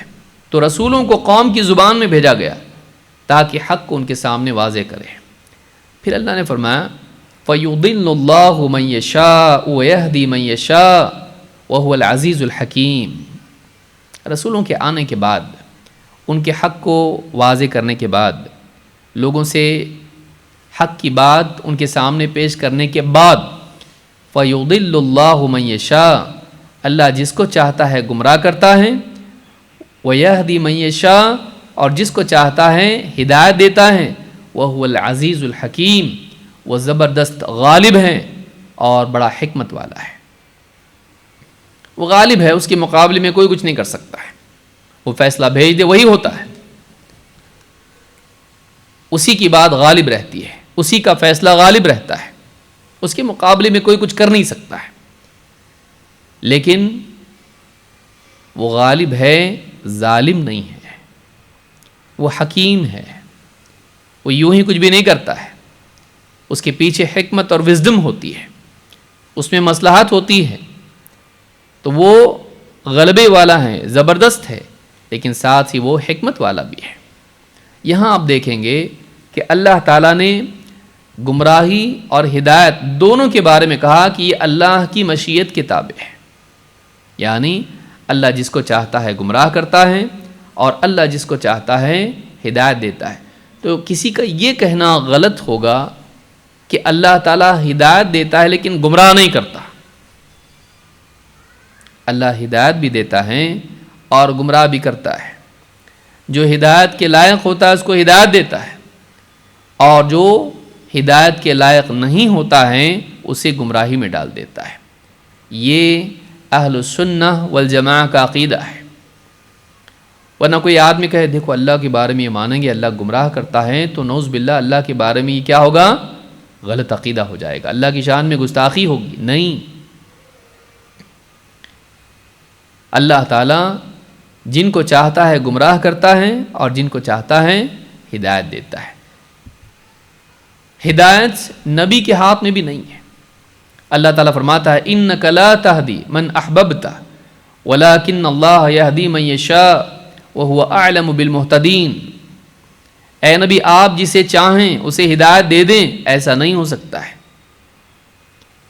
آپ جس سے محبت رکھیں، جس کو پسند کریں اسے ہدایت دے دیں، ایسا نہیں ہے، آپ کے اختیار میں ہدایت نہیں ہے۔ وَلَٰكِنَّ اللَّهَ يَهْدِي مَن يَشَاءُ، بلکہ یہ اللہ ہے کہ جس کو چاہتا ہے ہدایت دیتا ہے۔ لیکن جیسے ہم نے پہلی آیت ہے اس میں پڑھا، جس کو چاہتا ہے ہدایت دیتا ہے، جس کو چاہتا ہے گمراہ کرتا ہے، شبہ پیدا ہوتا ہے، پھر جس کو چاہتا ہے گمراہ کر دیتا ہے، کیا قصور اس کا جس کو گمراہ کیا، اور کس بنیاد پر ہدایت دی؟ کسی کو بھی گمراہ، کسی کو بھی ہدایت، یہ کیا بات ہوئی؟ کسی کے ذہن میں شیطان یہ اعتراض ڈال سکتا ہے۔ اللہ تعالیٰ آگے فرماتا ہے کہ وَلَٰكِنَّ اللَّهَ يَهْدِي مَن يَشَاءُ وَهُوَ أَعْلَمُ بِالْمُهْتَدِينَ، اور وہ زیادہ جانتا ہے ہدایت کے لائق کون ہیں۔ ایسا نہیں ہوگا کہ کوئی ہدایت کے لائق ہو اور اللہ اس کو ہدایت نہ دے۔ وہ خوب جانتا ہے کہ ہدایت کی طلب رکھنے والے کون ہیں، ہدایت کے لائق کون ہیں، جو لائق ہے اس کو ضرور ہدایت دیتا ہے۔ یہ سورہ قصص کی آیت نمبر 56 ہے۔ اللہ جس کو ہدایت دے اسے کوئی گمراہ نہیں کر سکتا۔ اللہ تعالیٰ جس کو ہدایت دے دے اور ہدایت پر قائم رکھنا چاہے، ساری دنیا مل کے بھی اس کو گمراہ نہیں کر سکتی۔ اس سے معلوم ہوتا ہے کہ اللہ سے ہدایت مانگنی چاہیے، اپنے اوپر بھروسہ نہیں رکھنا چاہیے۔ میرے پاس نالج ہے، میرے پاس دلیلیں ہیں، میں بہت سمارٹ ہوں۔ دنیا میں بہت سے سمارٹ گمراہ ہو جاتے ہیں، بلکہ بعض اوقات بھولے بھالے لوگ کہیں جاتے نہیں، علماء سے چمٹے رہتے ہیں، لیکن جو ایکسٹرا سمارٹ ہوتے ہیں، مجھے کسی کی ضرورت نہیں، میں اپنے طور پر سمجھوں گا، گمراہ ہو جاتے ہیں، گمراہ ہو جاتے ہیں۔ اپنے اوپر اعتماد نہیں، حدیث ہم نے پڑھی، اللہ پر اعتماد، اپنے اوپر نہیں، اپنے علم اپنی عقل پر نہیں، اپنی صلاحیت پر بھروسہ نہیں، اللہ پر بھروسہ، اللہ سے ہدایت مانگنا۔ اللہ فرماتا ہے وَمَن يَهْدِ اللَّهُ فَمَا لَهُ مِن مُضِلٍّ، اللہ جس کو ہدایت دیتا ہے، وَمَن يَهْدِ اللَّهُ فَمَا لَهُ مِن مُضِلٍّ، کہ اللہ تعالیٰ جس کو ہدایت دے اسے کوئی گمراہ نہیں کر سکتا ہے۔ اللہ تعالیٰ جسے ہدایت دے اسے کوئی گمراہ نہیں کر سکتا ہے۔ یہ سورہ زمر کی آیت نمبر 37، کہ اللہ جس کو چاہے ہدایت پر رکھنا، جیسے اللہ کے نبی اور رسول ہوتے ہیں، اللہ ان کو ہدایت پر رکھتا ہے، کیونکہ وہ ساری انسانیت کے لیے ہدایت کا ذریعہ ہیں، سب مل کے بھی ان کو گمراہ نہیں کر سکتے۔ اللہ ان کے دلوں کی حفاظت کرتا ہے، پھر اللہ جس کی حفاظت کریں وہ محفوظ رہتا ہے۔ اسی لیے آپ دیکھیں ہم اللہ سے دعا کرتے ہیں، اللہم اہدنی فی من ہدیت، اے اللہ تو مجھے ہدایت دے کر ان لوگوں میں شامل کر دے جن کو تو نے پہلے ہدایت دی تھی۔ مجھ سے پہلے کئی لوگ گزرے، تو نے ان کو ہدایت دی، اے اللہ مجھے بھی ہدایت دے دے، مجھے بھی ان کے ساتھ شامل کر دے۔ اللہ ہدایت دیتا ہے، اللہ تعالیٰ ہدایت دے اس کو کوئی گمراہ نہیں کر سکتا ہے۔ اسی طرح سے فرمایا مَن يُضْلِلِ اللَّهُ فَلَا هَادِيَ لَهُ، اللہ تعالیٰ جس کو گمراہ کرے اسے کوئی ہدایت نہیں دے سکتا۔ پہلی آیت میں ہم نے کیا پڑھا؟ اللہ تعالیٰ جس کو گمراہ کرے، ہدایت دے، اسے کوئی گمراہ نہیں کر سکتا، اور اللہ تعالیٰ جسے گمراہ کر دے، مَن يُضْلِلِ اللَّهُ فَلَا هَادِيَ لَهُ، اس کو کوئی ہدایت نہیں دے سکتا۔ ساری دنیا مل کے بھی اس کو ہدایت نہیں دے سکتی جس کو اللہ گمراہ کر دے۔ سورۃ الاعراف آیت نمبر 186، وَمَن يُضْلِلِ اللَّهُ فَمَا لَهُ مِنْ هَادٍ، کہ جو شخص جسے اللہ تعالیٰ گمراہ کر دیں اس کا کوئی ہادی نہیں ہو سکتا ہے، اس کا کوئی رہنما نہیں ہو سکتا ہے۔ سورہ زمر آیت نمبر 23۔ ان تمام آیات سے بات معلوم ہوتی ہے کہ اللہ تعالیٰ ہدایت دے دیں اور ہدایت پر کسی کو باقی رکھنا چاہیں اس کو کوئی گمراہ نہیں کر سکتا، اور اللہ تعالیٰ ہی کسی کو بھٹکا دیں، ساری انسانیت بلکہ فرشتے بلکہ رسول مل کر بھی اس کو ہدایت نہیں دے سکتے، اس کو ہدایت نہیں دے سکتے۔ سوال یہ ہے کہ اللہ کس کو ہدایت دیتا ہے اور اللہ کس کو گمراہ کرتا ہے؟ آئیے دیکھتے ہیں قرآن ہی سے کہ اللہ تعالیٰ کس کو ہدایت دیتا ہے۔ اللہ تعالیٰ فرماتا ہے قل ان اللہ یضل من یشاء ویہدی الیہ من اناب۔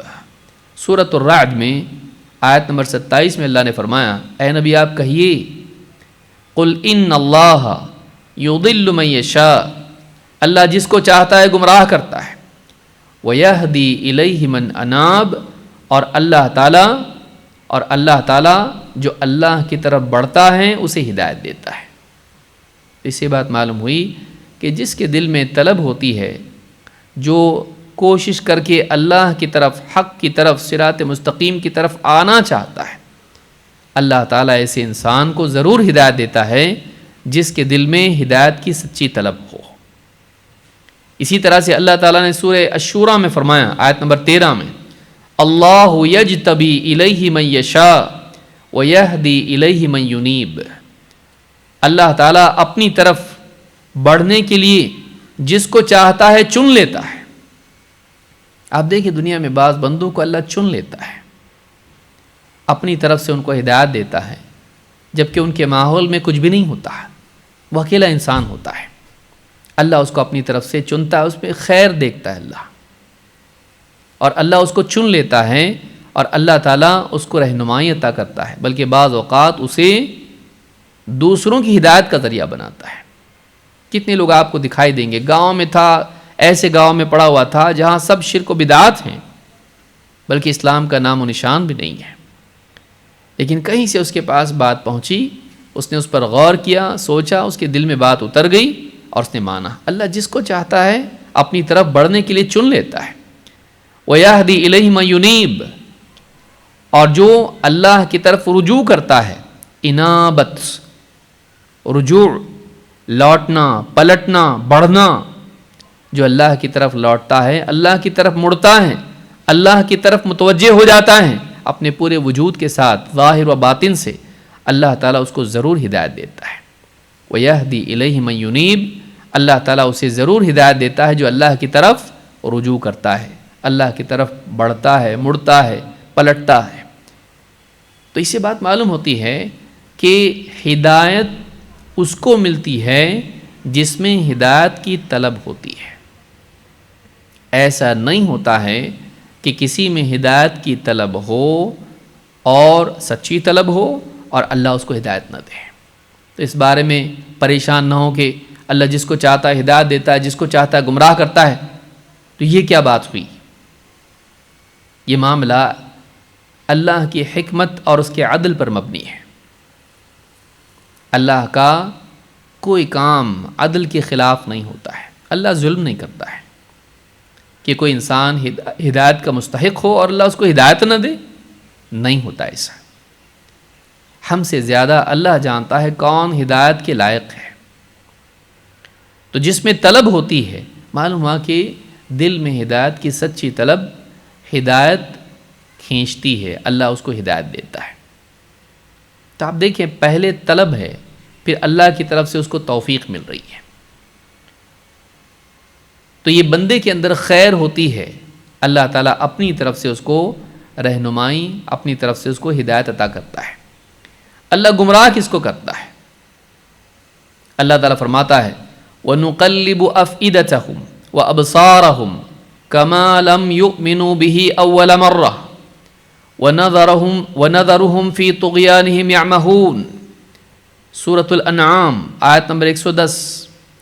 وَنُقَلِّبُ أَفْئِدَتَهُمْ وَأَبْصَارَهُمْ، ہم ان کے دلوں کو پلٹ دیتے ہیں، ان کی آنکھوں کو پلٹ دیتے ہیں۔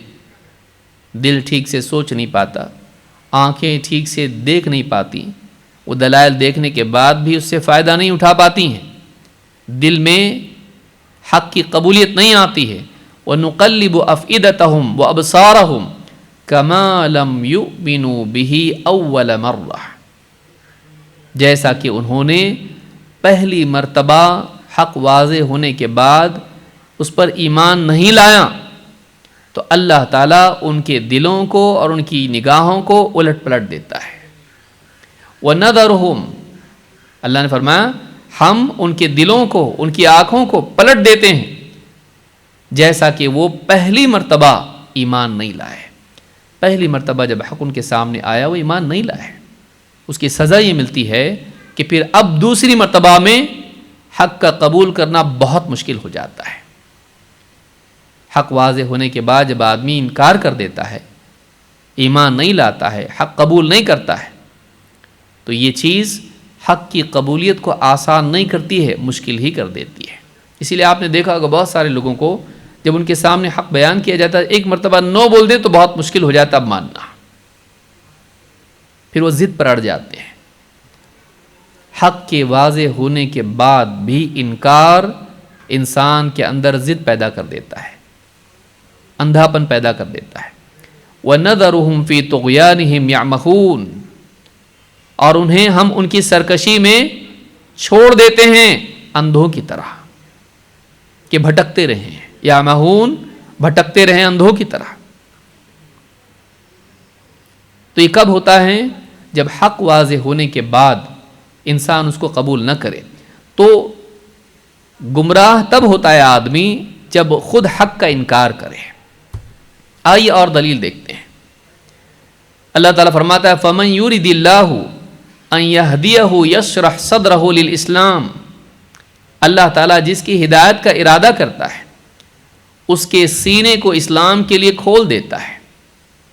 وَمَن يُرِدْ أَن يُضِلَّهُ يَجْعَلْ صَدْرَهُ ضَيِّقًا حَرَجًا كَأَنَّمَا يَصَّعَّدُ فِي السَّمَاءِ،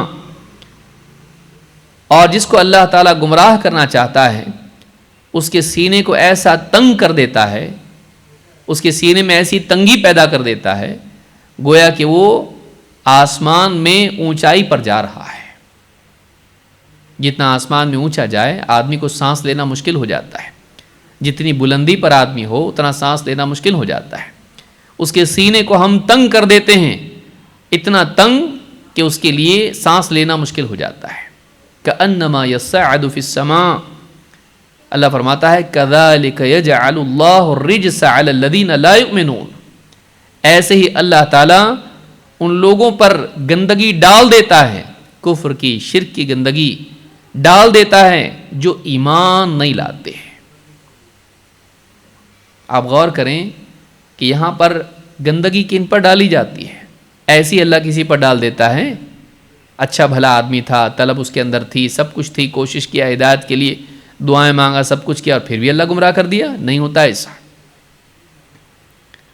یہ نص ہے، یہ دلیل ہے۔ سورۃ الانعام آیت نمبر 125 میں اللہ فرماتا ہے کذالک یجعل اللہ الرجس علی الذین لا یؤمنون، ایسے ہی اللہ تعالیٰ ان لوگوں پر گندگی، کفر و شرک کی گندگی ڈال دیتا ہے جو ایمان نہیں لاتے ہیں۔ معلوم ہے کہ ایمان نہ لانے کی بنیاد پر ان کے دلوں میں سختی پیدا ہو جاتی ہے اور پھر وہ حق قبول نہیں کر پاتے ہیں، تو قصور ان کا ہوتا ہے، ان کی سزا دنیا میں ان کو ملتی ہے۔ اسی طرح سے اللہ تعالیٰ نے فرمایا وَمَن يُشَاقِقِ الرَّسُولَ مِن بَعْدِ مَا تَبَيَّنَ لَهُ الْهُدَى وَيَتَّبِعْ غَيْرَ سَبِيلِ الْمُؤْمِنِينَ نُوَلِّهِ مَا تَوَلَّى وَنُصْلِهِ جَهَنَّمَ وَسَاءَتْ مَصِيرًا۔ یہ بہت اہم آیت ہے کئی اعتبار سے، سورہ نساء آیت نمبر 115۔ وَمَن يُشَاقِقِ الرَّسُولَ، جو شخص رسول کی مخالفت کرتا ہے، رسول کی بات نہیں مانتا ہے، یا رسول نے جو بتایا اس سے ہٹ کے کہیں اور ہی چلتا ہے، کچھ اور ہی کرتا ہے۔ وَمَن يُشَاقِقِ الرَّسُولَ مِن بَعْدِ مَا تَبَيَّنَ لَهُ الْهُدَى، ہدایت کے واضح ہونے کے بعد بھی رسول کی مخالفت کرتا ہے۔ کوئی آدمی اس کو معلوم نہیں ہے کہ فلاں حدیث میں ایسا ہے اور وہ کہے صحیح نہیں، ایسا کرنا، تو ایسا آدمی قصوروار نہیں، کیونکہ اس کے سامنے حق ابھی تک آیا نہیں ہے۔ جیسے اللہ کے رسول صلی اللہ علیہ وسلم کی سنت ہے کہ سجدے میں ہاتھ کی انگلیوں کو ضم کیا جائے، ہاتھ کی انگلیاں آپس میں چپکی ہوئی ہونی چاہیے، انگلیاں کھول کے سجدہ نہیں کرتے ہیں۔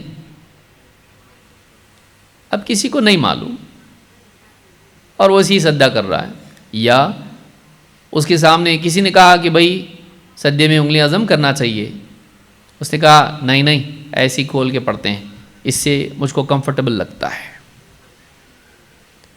ابھی تک اس کے سامنے اللہ کے نبی صلی اللہ علیہ وسلم کی بات نہیں آئی،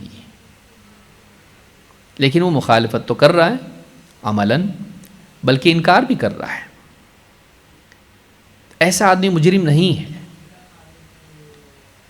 ایسا آدمی رسول اکرم صلی اللہ علیہ وسلم کا مخالف نہیں کہلائے گا، کیونکہ اس کے دل میں وہ بات ہے ہی نہیں، اس کو معلوم ہی نہیں ہے، علم ہی نہیں ہے۔ انسان علم کے بعد مکلف ہوتا ہے، اسی لیے کہا من بعد ما تبین لہ الہدی، ہدایت کے واضح ہونے کے بعد بھی رسول کی مخالفت کر، کسی نے بتا دیا اس کو، بھائی صاحب دیکھیے، بہن جی دیکھیے، یہ حدیث ہے اللہ کے نبی صلی اللہ علیہ وسلم کی کہ اللہ کے رسول صلی اللہ علیہ وسلم ایسا سجدہ کرتے تھے، سجدے میں اپنی انگلیوں کو ضم کر لیا کرتے تھے۔ اب اس کے سامنے دو راستے ہیں، یا تو مان لے یا انکار کرے، یا تو عمل کریں یا تو پھر بھی اپنی اسی روش پر قائم رہے۔ اگر انکار کر دیتا ہے تو بڑا مجرم ہے، اور اگر پہلے جیسا کرتا تھا ویسے ہی کرتا رہے تب بھی مجرم ہے، لیکن اسلام کے دائرے سے باہر نہیں، کیونکہ اس نے انکار نہیں کیا، لیکن گناہگار ضرور ہے۔ اگر انکار کر دیں تو ایسا آدمی اسلام کے دائرے سے نکل جاتا ہے۔ کیوں؟ اس نے رسول کا انکار کیا۔ رسول کی ایک بات کا انکار کرنا بھی رسول کا انکار کرنا ہے۔ وَمَن يُشَاقِقِ الرَّسُولَ مِن بَعْدِ مَا تَبَيَّنَ لَهُ الْهُدَى، جو رسول کی مخالفت کرے ہدایت کے واضح ہو جانے کے بعد بھی، وَيَتَّبِعْ غَيْرَ سَبِيلِ الْمُؤْمِنِينَ، اور ایمان والوں کا راستہ چھوڑ کے کوئی اور راستہ چلے، صحابہ، تابعین، تبع تابعین، اہل حق ہر زمانے میں جس کو حق مانتے آئے اس کو چھوڑ کے ایک نیا حق لے آئے، ایک نیا فلسفہ لے آئے، مؤمنین کا راستہ چھوڑ کے کوئی اور راہ چلے جس پر سارے مسلمان متفق تھے، جس راستے پر اہل ایمان چلتے تھے، جس راستے پر سلف چلے ہیں، اس کو چھوڑ کے کوئی اور راستہ اپنائے، نیا راستہ بنا لے۔ تو غلطیاں کتنی ہوئیں؟ دو، حق واضح ہونے کے بعد بھی رسول کی مخالفت، اور اہل ایمان کا طریقہ چھوڑ کے، ان کا راستہ چھوڑ کے کسی اور راستے پر چلنا، غلطیاں دو ہوئی ہیں۔ سزائیں بھی دو ہیں، ایک دنیا میں ایک آخرت میں۔ دنیا کی سزا کیا ہے؟ نولیہ ما تولی، جہاں وہ مڑا ہے رسول اور صحابہ اور سلف اور اہل ایمان کے راستے کو چھوڑ کے جس راستے کی طرف وہ مڑا ہے، نولیہ ما تولی، جہاں وہ مڑا ہے اس کو ہم وہیں موڑ دیں گے، اس کو روک کے کھینچیں گے نہیں، جاتا ہے جانے دیں گے۔ نولیہ ما تولی، جہاں وہ مڑا ہے ہم اس کو وہیں موڑ دیں گے، گمراہی اس کے لیے آسان ہو جائے گی۔ وَنُصْلِهِ جہنم، اور اس کو جہنم میں پہنچا دیں گے، وَسَاءَتْ مَصِيرًا، اور بہت برا ٹھکانہ ہے۔ گناہ دو، سزائیں دو۔ پہلا گناہ رسول کی مخالفت، انجانے میں نہیں، جانتے بوجھتے، اور اہل ایمان کے راستے کو چھوڑ کے اپنا ایک نیا، اپنی پگڈنڈی بنا لینا۔ سب مسلمان تو یہ مانتے لیکن میری رائے یہ ہے۔ یہ دو غلطیاں کی، سزا کیا ہے؟ جس گمراہی کو اس نے اختیار کیا وہ گمراہی اس کو ہدایت دکھائی دینے لگے گی، اس کو سمجھائیں گے تو بھی مانے گا نہیں، اپنی ہی بات پر اصرار کرے گا، ہٹ دھرمی کرے گا، اڑ جائے گا، نہیں وہی صحیح جو میں کہہ رہا ہوں۔ نولیہ ما تولی، جہاں وہ مڑا ہے اس کو ہم وہی موڑ دیں گے، گمراہی اس کے لیے آسان ہو جائے گی، اور دنیا میں اس کو گمراہی میں ڈال دیں گے اور آخرت میں جہنم میں ڈال دیں گے۔ وَنُصْلِهِ جہنم وَسَاءَتْ مَصِيرًا، اور بہت برا ٹھکانہ ہے۔ اسی طرح سے اپنی عقل پر اعتماد، یہ بھی انسان کو گمراہی کے راستے پر لے جاتا ہے۔ اللہ تعالیٰ فرماتا ہے أَفَمَنْ زُيِّنَ لَهُ سُوءُ عَمَلِهِ فَرَآهُ حَسَنًا، ذرا اس شخص کا حال بھی دیکھو، أَفَمَنْ زُيِّنَ لَهُ سُوءُ عَمَلِهِ، جس کو اس کا برا عمل خوشنما کر کے دکھایا گیا ہو، اس کا عمل تو غلط تھا، لیکن اس کو ایسا کر کے دکھایا گیا اس کا عمل، اس کے ذہن میں اس کو اچھا لگ رہا ہے، وہ فرآہ حسنا، اس کے برے عمل کو اس کے سامنے خوبصورت بنا کے پیش کیا گیا، تو نتیجہ یہ ہوا کہ اس کو اپنی برائی بھی اچھائی دکھائی دے رہی ہے، اپنی گمراہی بھی اس کو ہدایت دکھائی دے رہی ہے، اپنا گناہ بھی اس کو بھلائی دکھائی دے رہی ہے۔ فَإِنَّ اللَّهَ يُضِلُّ مَن يَشَاءُ وَيَهْدِي مَن يَشَاءُ، تو بات یہ ہے کہ اللہ تعالیٰ جس کو چاہتا ہے گمراہ کرتا ہے، جس کو چاہتا ہے ہدایت دیتا ہے۔ فَلَا تَذْهَبْ نَفْسُكَ عَلَيْهِمْ حَسَرَاتٍ، اے نبی ان کے حال پر حسرت اور افسوس کرتے ہوئے آپ اپنے آپ کو ہلاک نہ کر لیں۔ ان اللہ علیم بما یصنعون، اللہ خوب جانتا ہے وہ کیا کیا کر رہے ہیں۔ سورہ فاطر آیت نمبر 8۔ قتادہ اور حسن بصری رحمۃ اللہ علیہ فرماتے ہیں یہ کون ہے جس نے ان کے عمل کو خوبصورت بنایا، تھی برائی لیکن اس کو اچھا بنا کے پیش کیا، وہ کون ہے؟ کہتے ہیں الشیطان زین لہم ذالک، شیطان نے ان کی برائی کو بھی ان کے سامنے خوبصورت بنا کے پیش کیا۔ کتنے لوگ ہیں بدعات کو اچھا سمجھتے ہیں، یہ ان کی عقل کی اپج ہوتی ہے، ہم ایسا کریں گے تو اچھا ہوگا۔ مرنے والوں کی ہمدردی میں، اللہ والوں کی محبت میں، کبھی نبی کی محبت میں، کبھی عبادات کی کثرت کے شوق سے، کبھی جنت کے پانے کے لیے، کبھی جہنم سے بچنے کے لیے، کبھی دین کا فائدہ کرنے کے لیے، کبھی دین کی دعوت کے لیے، انسان اپنے طور پر کچھ نہ کچھ بدعات گھڑ لیتا ہے اور وہ اس کو اچھی دکھائی دیتی ہیں، اس میں اس کو فائدہ دکھائی دیتا ہے، جبکہ وہ کتاب و سنت کے اعتبار سے غلط ہوتی ہے، اور پھر وہ کسی کی سنتا نہیں ہے۔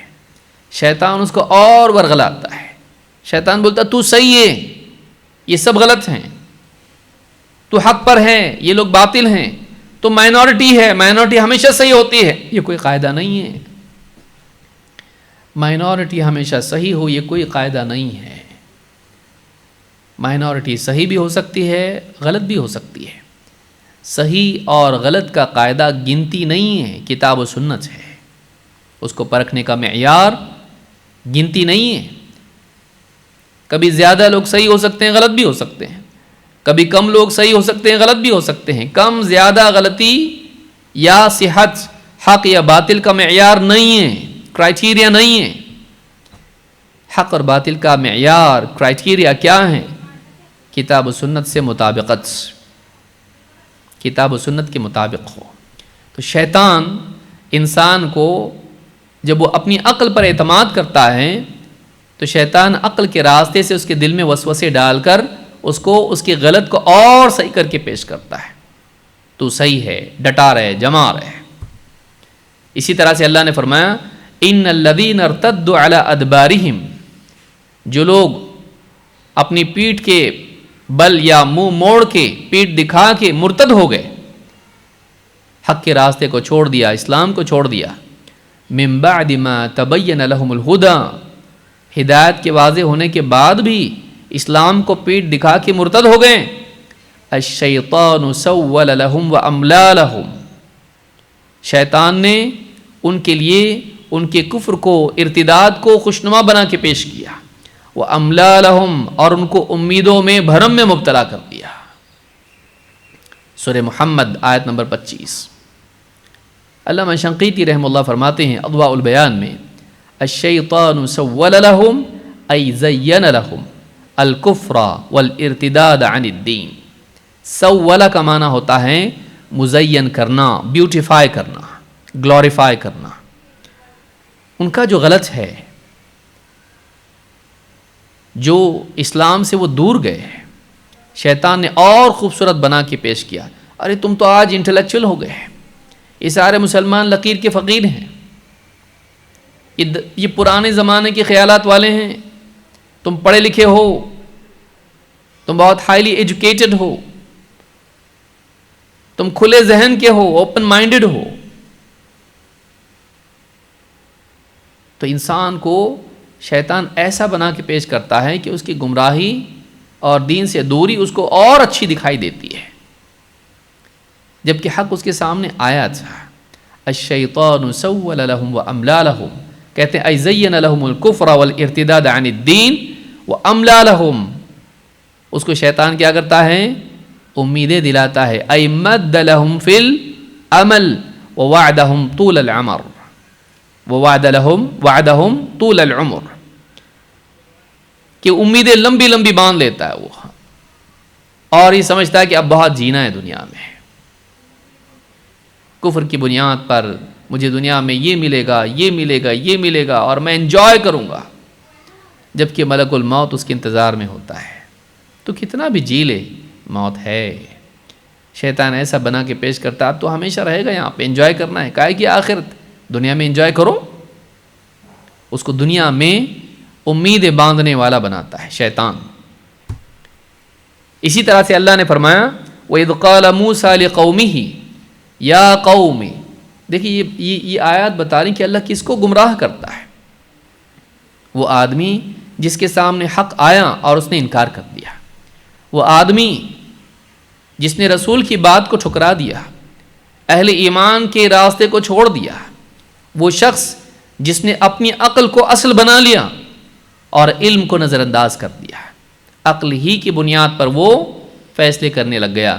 اب شیطان عقل کے راستے سے آ کے اس کو گمراہ کر دیتا ہے. اللہ کس کو گمراہ کرتا ہے؟ یہ لوگ ہیں. وَإِذْ قَالَ مُوسَىٰ لِقَوْمِهِ، جب موسیٰ نے اپنی قوم سے کہا یا قوم لِمَ تُؤْذُونَنِي وَقَدْ تَعْلَمُونَ أَنِّي رَسُولُ اللَّهِ إِلَيْكُمْ، اے میری قوم تم کیوں مجھ کو اذیت پہنچاتے ہو جبکہ تم جانتے ہو میں اللہ کی طرف سے تمہاری طرف بھیجا گیا رسول ہوں. مجھے کیوں تکلیف دیتے ہو جبکہ تمہیں معلوم ہے میں اللہ کا رسول ہوں، تمہاری طرف رسول بنا کر بھیجا گیا ہوں. اللہ نے فرمایا فَلَمَّا زَاغُوا أَزَاغَ اللَّهُ قُلُوبَهُمْ وَاللَّهُ لَا يَهْدِي الْقَوْمَ الْفَاسِقِينَ. فَلَمَّا زَاغُوا أَزَاغَ اللَّهُ قُلُوبَهُمْ، جب انہوں نے انحراف کو، ڈیویشن کو، ٹیڑھے پن کو اپنایا تو اللہ تعالیٰ نے ان کے دلوں کو بھی ٹیڑھا کر دیا. اب یہاں دیکھیے، غور کریں، یہاں پر یہ بہت اہم نقطہ ہے. اللہ تعالیٰ نے فرمایا جب انہوں نے خود ٹیڑھا راستہ اپنایا تو اللہ نے ان کے دلوں کو ٹیڑھا کر دیا. پہلے اللہ نے ان کے دلوں کو ٹیڑھا کیا یا انہوں نے ٹیڑھے راستے کو اپنایا؟ غور کریں. ایسا نہیں کہ انسان سیدھے راستے پر جا رہا تھا، اللہ سے دعا کرتا تھا، ڈرتا تھا، نیکیاں کرتا تھا، سب کچھ صحیح تھا اس کا، بس اللہ نے یوں ہی گمراہ کر دیا اس کو. ایسا ہوا نہیں. فَلَمَّا زَاغُوا أَزَاغَ اللَّهُ قُلُوبَهُمْ، یہ بہت اہم نقطہ ہے جو لوگوں کو اللہ سے بدظن کرنے سے بچاتا ہے کہ اللہ تعالیٰ نے ان کے دلوں کو ٹیڑھا کر دیا. کن کے دلوں کو؟ جنہوں نے خود گمراہی کو اپنایا. تو ان کا گمراہی کو اپنانا، ٹیڑھے راستے کو اپنانا، ٹیڑھے راستے پر نکل جانا، یہ پہلی چیز تھی جو ان کی طرف سے ہوئی. سزا اللہ کی طرف سے ملی کہ اللہ نے ان کے دلوں میں ہی ٹیڑھا پن پیدا کر دیا. ان کے گناہ کی سزا تھی. شروعات اللہ کی طرف سے نہیں تھی، شروعات ان کی طرف سے تھی. فَلَمَّا زَاغُوا أَزَاغَ اللَّهُ قُلُوبَهُمْ وَاللَّهُ لَا يَهْدِي الْقَوْمَ الْفَاسِقِينَ. اللہ تعالیٰ فاسقین کو ہدایت نہیں دیتا ہے. جو اللہ کی حدوں سے نکل جائیں، جو صراط مستقیم سے ہٹ کے باہر نکل جائیں، سب کچھ سامنے آنے کے بعد بھی ضد پر اڑ جائیں اور غلط کو ہی اپنا لیں، پھر اللہ کو ایسے لوگوں کی کوئی ضرورت نہیں ہے. اس کی موٹی مثال دیکھیں آپ. اگر کوئی آدمی پہاڑ پر جائے اور پہاڑ پر سے کودے تو نیچے گرے گا. قانون کون بنایا؟ اللہ بنایا. لیکن کودا کون؟ کیا وہ اللہ تعالیٰ کو اس کا ذمہ دار ٹھہرا سکتا ہے کہ اللہ نے قانون کیوں بنایا کہ اوپر سے نیچے گرتے ہیں؟ اس سے پوچھا جائے گا تو کودا کیوں اوپر سے؟ اگر تو اوپر سے نہیں کودتا پہاڑ پر سے تو نیچے نہیں آتا. کیا تو نے اپنے اختیار سے چھلانگ نہیں لگائی؟ ہاں. تو جب تو نے خود چھلانگ لگائی تو نیچے آئے گا. اس کا ذمہ دار تو ہے. قانون دوسروں کے لیے بھی تو تھا. انہوں نے چھلانگ نہیں لگائی، وہ بچ بچا کے نیچے اترے سیڑھیوں سے، لیکن تو ہے، تو نے چھلانگ لگائی تو تو نیچے آ کے تیری ہڈیاں ٹوٹ گئیں، تیرا جسم نقصان اٹھانے والا ہو گیا، زخمی ہو گیا۔ اب تو اللہ کو دوش دیتا ہے، اللہ نے کیوں ایسا کیا، تو نے ایسا کیوں کیا؟